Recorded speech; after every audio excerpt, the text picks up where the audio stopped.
Assalamualaikum warahmatullahi wabarakatuh. Halo guys, namaku Ajeng Ainuzara. Di sini aku mau ngejelasin materi apa aja sih yang udah aku pelajari di mata kuliah finansial ini. Mau tahu? Kita langsung aja ke videonya. Di mata kuliah finansial ini, aku mempelajari banyak hal dan juga manfaat-manfaatnya. Yang pertama, aku mempelajari saham, pasar modal, reksadana, dan obligasi.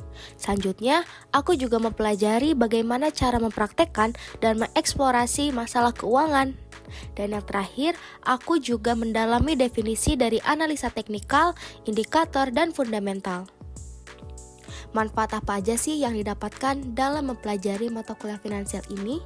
Yang pertama, aku dapat mengelola keuangan pribadi dengan informasi yang memadai.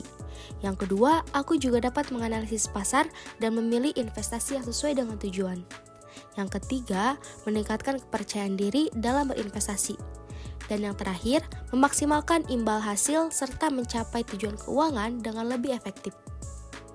Selanjutnya, teman-teman tahu nggak sih kalau reksadana itu ada dua jenis. Yang pertama ada reksadana pasar uang, yang kedua ada reksadana pendapatan tetap. Sini aku kasih tahu beberapa reksadana pasar uang dengan pengembalian tertinggi dalam 3 tahun terakhir. Yang pertama ada Capital Money Market Fund.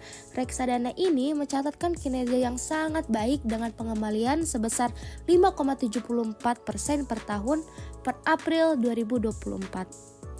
Yang kedua ada Megadana Kas. Reksadana ini memiliki pengembalian sebesar 5,33% per tahun pada periode yang sama. Yang ketiga ada Sinhan Money Market Fund dengan kinerja yang mencapai 5,29% per tahun. Selanjutnya, aku mau ngasih tahu beberapa nama reksadana pendapatan tetap dengan pengembalian tertinggi dalam 3 tahun terakhir. Yang pertama, ada reksadana pendapatan tetap mandiri investasi pasar uang. Biasanya dikelola dengan pendekatan konservatif dan memiliki pengembalian stabil.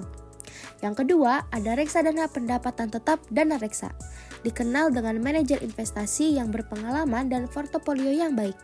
Dan yang ketiga, reksadana pendapatan tetap Schroders. Schroders adalah nama besar dalam manajemen investasi dengan produk yang seringkali menunjukkan kinerja yang baik. Nah, sekarang aku mau ngasih tahu nih berapa jenis produk asuransi yang dapat membantu menjaga dan memproteksi kehidupan sebuah keluarga. Yang pertama ada asuransi jiwa. Asuransi jiwa ini ada beberapa jenis loh. Ada term life insurance, ada whole life insurance, dan universal life insurance. Yang kedua ada asuransi kesehatan. Asuransi kesehatan ini ada 2 jenis. Yang pertama asuransi kesehatan individu, yang kedua asuransi kesehatan keluarga. Dan yang terakhir ada asuransi pendidikan. Nah, berikut adalah contoh perencanaan keuanganku dalam 5 tahun ke depan.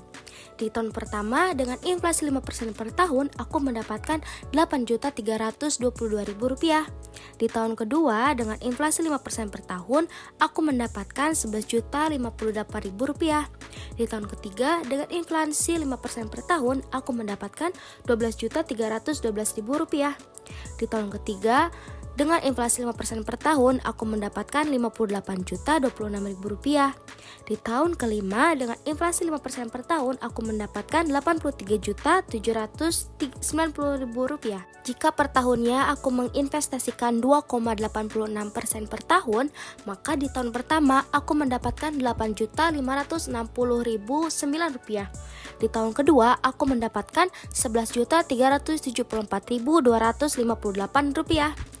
Di tahun ketiga, aku mendapatkan Rp12.664.123. Di tahun keempat, aku mendapatkan Rp59.685.543.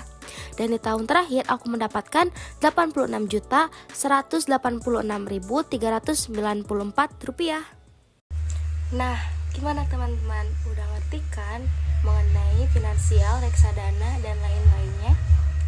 Sekian materi yang dapat saya sampaikan. Semoga dapat bermanfaat. Bila taufiq wal hidayah. Wassalamualaikum warahmatullahi wabarakatuh.